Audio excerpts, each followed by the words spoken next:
মিক্সচারের ডিম ও ময়দা দিয়ে দুর্দান্ত একটা ব্রেকফাস্ট রেসিপি তোমাদের সাথে শেয়ার কীভাবে করবো চলো দেখে নেওয়া যাক। এর মধ্যে একটা ডিম নিয়েছি, আমি একটা নিলাম, তোমরা ইচ্ছা করলে দু দিয়েও কিন্তু করতে পারো। ডিমটা কম বেশি হলে অসুবিধা হবে না। এবার আমি এই জায়গায় দেখো এই কাপ মেপে হাফ কাপ চিনি নিয়েছি, মানে এখানে 75 গ্রাম চিনি আছে। মিষ্টি যেরকম খাবে সেই হিসাবে মিষ্টিটা নিয়ে নেবে। এর সাথে যেই কাপ মেপে আমি চিনি নিয়েছি সেই কাপ মেপে আমি হাফ কাপেরও একটু কম সাদা তেল নিয়ে নিলাম। এর মধ্যে আমি নিয়ে নিলাম। এবার একসাথে সব কিছু ভালো করে মিক্স করে নিয়ে আসছি। পুরো এখানে দেখো একদম মিহি পেস্ট করে নিয়ে এসেছি। এইভাবে কিন্তু মিহি পেস্টটা তৈরি করে নিতে হবে। আর মিক্স করার জন্য এখানে একটা বাটি নিলাম, এর মধ্যে এই পেস্টটা আমি নিয়ে নিলাম। এবার এখানে এরকম একটা বাটি নিয়েছি, এই বাটির মাপে আমি ময়দাটা নিয়ে নেব। এখানে এক বাটি ময়দা নিলাম। প্রথমে এক বাটি ময়দাটা আমি দিয়ে দিলাম, একসাথে সব ময়দা দেবো না। প্রথমে এই ময়দাটা ভালো করে এর সাথে মিক্স করে নেবো। আর মিক্স করার জন্য আমি একটা হ্যান্ড উইক নিয়েছি, তোমরা তোমাদের সুবিধা মতো কিন্তু ভালো করে মিক্স করে নেবে। এইভাবে অল্প অল্প করে মেশালে কিন্তু মিক্সটাও খুব সুন্দর হবে। এখানে মিক্স করতে করতে দেখো মিক্সটা কিন্তু অনেকটাই গাঢ় হয়ে গিয়েছে। এর জন্য এই জায়গায় আমি একটু গরম দুধ নিয়ে নিলাম, মানে খুব বেশি গরম না, উষ্ণ গরম দুধ নিয়ে নিতে হবে। তোমরা ইচ্ছে করলে গরম দুধটা স্কুপও করতে পারো, কিন্তু তখন এই জায়গায় আর একটা ডিম দিয়ে দিতে পারো দুধের পরিবর্তে। এবার সব কিছু আর একবার এইভাবে ভালো করে মিশিয়ে নিতে হবে। এখন আমি 5 থেকে 7 মিনিট এইভাবে মেশাবো। এই ব্যাটারটা যত ফেটানো সুন্দর হবে এটা কিন্তু ততটা সুন্দর ফুলবে।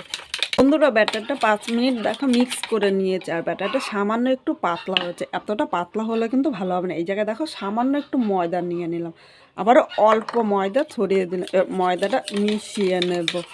আর এইভাবে কিন্তু ময়দাটা খুব বেশি পাতলা বা খুব বেশি কিন্তু ঘন করা যাবে না। পাতলা করলে কিন্তু কেকের টেক্সচারটা ভালো হবে না, আর ঘন করলে কিন্তু শক্ত শক্ত হয়ে যাবে, তখন খেতে ভালো লাগবে না। আবারও ময়দা দিয়ে আমি 4 থেকে 5 মিনিট এইভাবে ভালো করে মিশিয়ে নেব। আর এটা যত ফেটানো সুন্দর হবে কেকটা কিন্তু ততটাই ভালো ফুলবে। বন্ধুরা এখানে মোট আমি 15 মিনিট ভালো করে ফেটিয়ে নিয়েছি। এবার ফেটানোর পরে দেখো টেক্সচারটা এরকম আসবে, খুব বেশি পাতলাও না আবার খুব বেশি কিন্তু ঘনও না। আমি এটা ঢাকা দিয়ে 5 মিনিট এক সাইডে রেখে দেবো। এদিকে গ্যাসে একটা কড়াই বসিয়ে দিয়েছি, কড়াইয়ের মধ্যে একটা স্ট্যান্ড নিলাম। এবার এই স্ট্যান্ডটা আমি একটু ঘুরিয়ে নিলাম, তোমরা তোমাদের সুবিধা মতো নিয়ে নেবে। আমি স্ট্যান্ড নিয়েছি, তোমরা যে কোনো স্ট্যান্ড বা মানে বাটিটা কিন্তু ডাইরেক্ট দেওয়া যাবে না, বাটি ডাইরেক্ট দিতে গেলে কিন্তু পুড়ে যাবে, তাই নিচে কিছু একটা দিয়ে নেবে।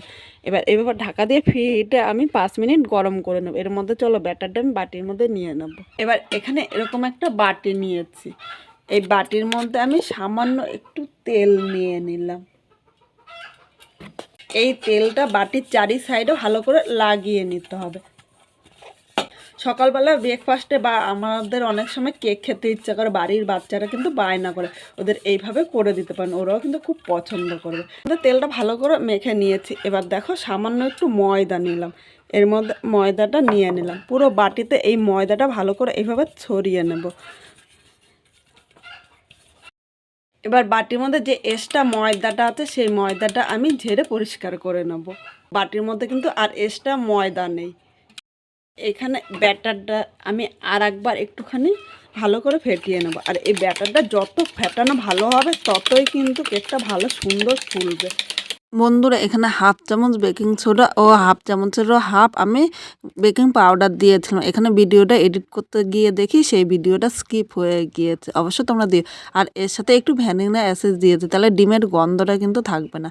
এবার এই ব্যাটারটা আমি এই বাটির মধ্যে নিয়ে নিলাম। ব্যাটারটা এমনভাবে নিতে হবে যাতে বাটির হাফের নিচে পড়ে থাকে, কারণ এটা ফুললে কিন্তু বাটির অনেকটা উপরে উঠবে।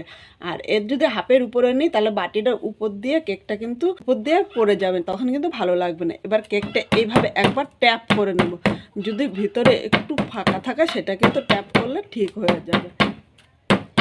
এদিকে 5 মিনিট দেখো কড়াইটা ভালো করে গরম করে নিয়েছি। এবার ঢাকনিটা তুলে নিলাম, আমি বাটিটা বসিয়ে নিলাম। এবার এরকমভাবে চাপা ঢাকা দিতে হবে যাতে ভেতরের বাষ্পটা বাইরে বেরিয়ে না আসে। তবে আমি 10 থেকে 12 মিনিট রেখে দেবো। আর এদিকে দেখো একটা ছিদ্র আছে, এই ছিদ্রটা আমি বন্ধ করে দেবো, নাহলে ভেতরের বাষ্পটা কিন্তু বাইরে বেরিয়ে আসবে। এইভাবে মিডিয়াম আগুনে কিন্তু করতে হবে, খুব জোরে দেওয়া যাবে না, তাহলে নিচে দিয়ে কিন্তু পোড়া লেগে যেতে পারে। 10 মিনিট আমি হাই হিটে রেখেছিলাম, তারপরে 5 মিনিট আমি একদম লো করে দিয়েছি। এবার ঢাকনিটা আমি তুলে নিলাম। আর এদিকে দেখো কেকটা খুব সুন্দর কিন্তু ফুলেছে। এবার এই জায়গায় এরকম একটা ছুরি নিয়েছি, আমি ছুরি নিলাম, তোমরা ছুরি বা যে কোনো একটা কাঠ তোমরা নিয়ে নিতে পারো। এবার এটা দিয়ে মাঝখানটা এইভাবে একবার দেখে নেব যে ভেতরটা হয়েছে নাকি। এই দেখো ভেতরে কিন্তু খুব সুন্দর হয়েছে, দেখেছো, আর একটুও লেগে যায়নি। এখন আমি গ্যাসটা বন্ধ করে দিলাম। এবার বাটিটা আমি নামিয়ে 5 মিনিট ঠান্ডা করে নেবো, কারণ গরম গরম এটা কিন্তু তোলা যাবে না। পুরো বাটিটা 5 মিনিট ঠান্ডা করে নিয়েছে। আর এই দেখো এই ধারগুলি কিন্তু, এই দেখো এই পাশটা দিয়ে তোমরা পরিষ্কার বুঝতে পারছো, ধারগুলি কিন্তু ছেড়ে দিচ্ছে। তা আমি আর একবার এইভাবে একটু ছাড়িয়ে নেব। আর এইভাবে একটু ছাড়িয়ে নিলে তাহলে কেকটা কিন্তু খুব সুন্দর উঠবে। উপরে একটা থালা নিয়ে নিলাম, এইভাবে দিয়ে একটু বাটিটা ট্যাপ করে নিতে হবে। উফ, কি সুন্দর হয়েছে দেখো কেকটা, একদম নরম স্পঞ্জের মতো হয়েছে। এবার কেকটা আমি উল্টিয়ে নিলাম, দেখো খুব সুন্দর হয়েছে কিন্তু। এটা করে সকালবেলা টিফিনে বা বাচ্চাদের স্কুলের কেকও কিন্তু করে দিতে পারে। এবার আমি কেটে তোমাদের দেখাচ্ছি ভেতরটা কীরকম হয়েছে। দেখো ভেতরটা দেখো কি সুন্দর নরম হয়েছে, আর ভেতরটা কি সুন্দর ফুলেছে, একদম স্পঞ্জি। দেখো দেখেই কিন্তু তোমরা বুঝতে পারছো, আর খুব সুন্দর হয়েছে।